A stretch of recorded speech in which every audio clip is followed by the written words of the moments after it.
Magandang araw mga kalingap! May panibagong po tayong update sa isang dalagitang turon vendor na si Eden.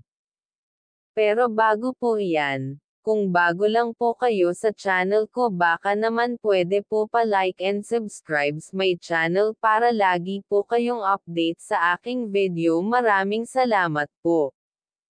Mga kalingap, muling binisita nila Kuya Rab si Eden. Naabutan nila ito si Eden mga kalingap na nagtitinda ng turon at iba pang mga merienda.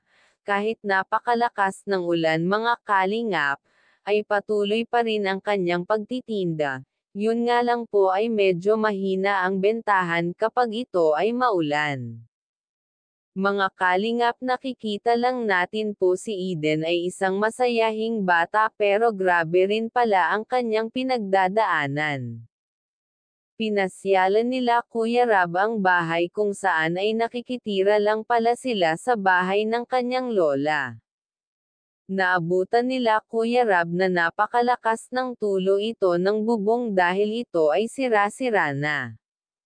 Lahat ng tulo ay nilalagyan lang nila ito ng pansalo sa tulo para hindi ito dadami ang baha sa loob ng bahay. Kapag nakikita natin mga kalingap ay sadyang nakakaawa ang sitwasyon ng isang dalagitang turon vendor na si Eden. Pinangakohan ito ni Kuya Rab si Eden na ipapaayos ang kanilang bubong at papalagyan ng yero para sa ganon ay hindi sila ito mabasa. Sabi nga ito ng nanay niya ay malapit na ito magdedebo pero hindi daw ito sanay si Eden na may handaan. Basta ang tanging pangarap ni Eden lamang ay makatapos ng pag-aaral para mairaos niya ang kanyang magulang sa kahirapan.